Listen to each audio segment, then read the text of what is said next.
Hey, Dr. Steve here, and welcome to the new pandemic, that of misinformation, the cure for which is fact-checking. And I recently did 3 videos on the why, the what, and the how of fact-checking. And this is the second of 2 videos that are meant to show, with examples from the last election, how critical it is to do political fact-checking. Now, in the last election cycle, promises were made about the economy, and especially about inflation, which was really the one part of the economy that really wasn't fixed yet at the end of the last administration.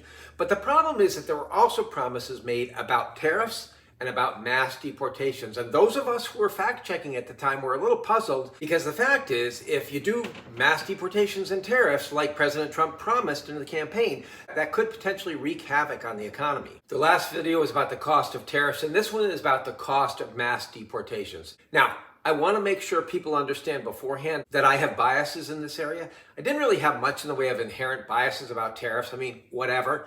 But with respect to the immigration policy of this administration, I have very significant biases, and I want people to know that. And I want them to know that my biases are not just economic. They have a real biblical and faith component to them. But this video is actually about the economics, and specifically about how mass deportations can't help but damage the economy. How would mass deportations affect the economy? Well, first of all, taxes. Undocumented people pay a lot of taxes. There was one estimate that said in 2022, undocumented people paid about $96 billion in local, state, and federal taxes. And that $96 billion is actually a low estimate for taxes contributed by immigrants, because it does look at this point like this administration is also looking to eliminate the temporary protected status of a number of countries. For you guys who don't know, temporary protected status is a legal way to be in this country for people from certain countries where their country is very unsafe. These people are here legally and working and contributing taxes. By the way, if you might recall, there was a big thing about Springfield, Ohio. The Haitians that were living there were there under temporary protected status. They're the ones who were rumored to have been eating cats and dogs. I don't know if that rumor is true. It seems a little far-fetched to me, kind of like this. Oh, Brenda, I've got to tell you, have you heard Sally's mother's hairdresser has a good friend who knows a mailman who found a dead dog near one of those Haitian houses, and, do you know, it had bites taken out of it. Yes, they're eating the dogs. They're eating the cats. They're eating the pets of the people who live there. Well, personally, I need more than rumors to believe that, so I'm not so sure about that, but one thing I am sure about, they were paying taxes, and they were paying lots of taxes. Estimates are that even just taking 3 of those 16 countries for which people are here under temporary protected status, Haiti, Honduras, and El Salvador, they contribute about $4.5 billion annually in federal, state, and local taxes.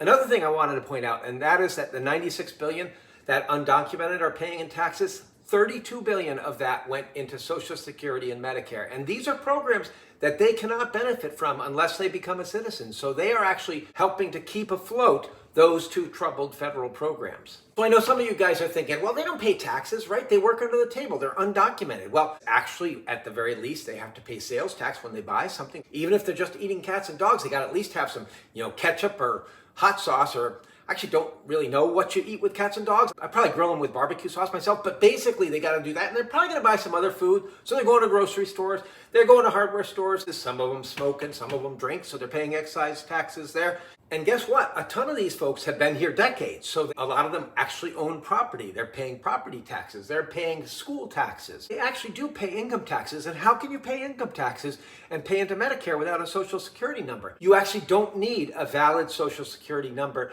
to pay into those things. All you need is a taxpayer ID number. You do need a valid Social Security number to draw out of those programs, but not to put into them. So a lot of people are going to say, well, I'm happy they're paying taxes, but I don't see how that affects me personally. I mean, the whole reason for mass deportations is to get more jobs for American-born people. How are mass deportations going to make my life worse? So there's 2 main ways that mass deportations are going to affect the economy in ways that you and I are going to feel in the negative direction.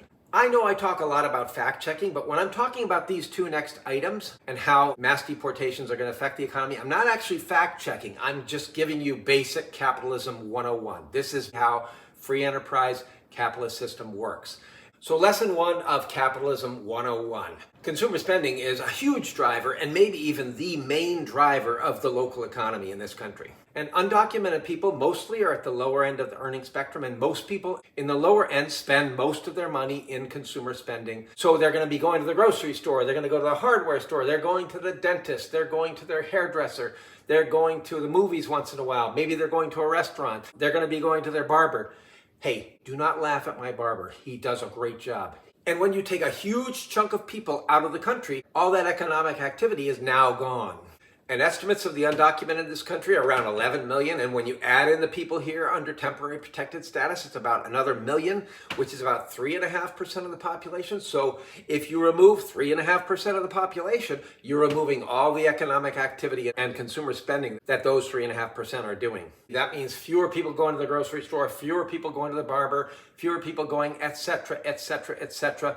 Which means that some businesses are going to downsize because there's less business. Some business might go out of business. It does not take a high IQ to see that this could easily be a problem for local economies.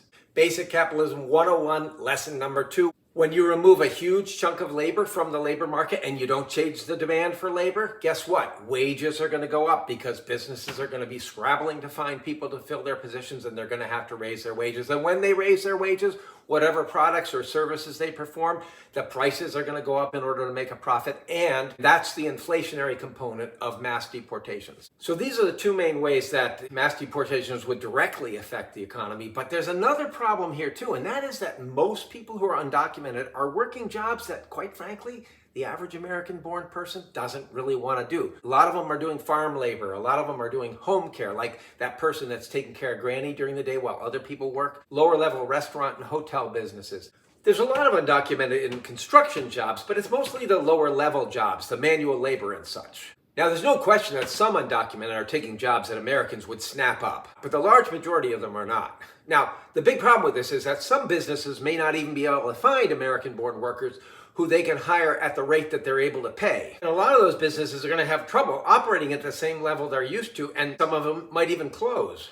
I know a local situation where a business has a couple undocumented people working, and they've tried to fill those positions with native-born people, and even with the very high minimum wage that my state has, they haven't been able to fill those positions. So a mass deportation policy is going to definitely affect the economy negatively. But unlike tariffs, where President Trump can basically snap his fingers and get tariffs, and we can see the effects within a few months, the effects of mass deportation aren't going to happen right away. First of all, they're not going to happen at all if he doesn't succeed. And second of all, it's going to be a gradual thing because he can't snap his fingers and get 10 million people out of the country. So people might not even realize that one of the reasons the economy is doing poorly in a couple of years is because of mass deportation, because there's not a natural connection that people might make about that. Now, do I have any proof about this? Well, there actually is kind of a controlled study on the effects of mass deportations on the economy. The last time we tried to do mass deportation in this country was in 2008 with a policy change called the Secure Communities Policy. And this is a policy that enabled the Immigration and Customs Enforcement Agency to connect with local law enforcement in order to identify undocumented immigrants. And because it involves some technology upgrades to implement, many counties got up and running earlier than other counties. So later it was possible to compare counties that had had a lot of deportations with counties that did not have a lot of deportations. So multiple studies using this data did confirm that actually the economies of counties that had more deportations did decline more than counties that didn't have them. And the data did confirm that there were fewer foreign-born workers in those counties that had had a lot of deportations compared to those that did not. But kind of amazingly and somewhat counterintuitively, the employment rate among US-born people in those counties actually declined as well. Now, I said it was counterintuitive, but those results are a little hard to argue against. And one of the things the investigators said is that there's a very good chance that having a lot of people working these jobs that Americans don't want to do creates enough economic activity to create more jobs that Americans do want to do. And I don't know if that's the answer, but it sure seems logical to me. So undocumented folks are paying a lot of taxes. They're helping to balance Social Security and Medicare. Their economic activity is stimulating local economies across the nation. It's quite probable that undocumented labor is actually having a net positive effect on American-born workers. And at the very worst, there's only marginally fewer cats and dogs in this country. And to be honest, we have too many cats and dogs anyway, so who cares? Some folks are going to say, what about the 13,000 undocumented murders at loose in this country? And I'm going to say, well, yes, there's always a criminal element among the undocumented, just like there's a criminal element among every group of people you can look at. But quite frankly, there's a lot of misinformation about that as well. And so I definitely want to talk about the 13,000 murderers in my next video. So thanks for watching and see you next time.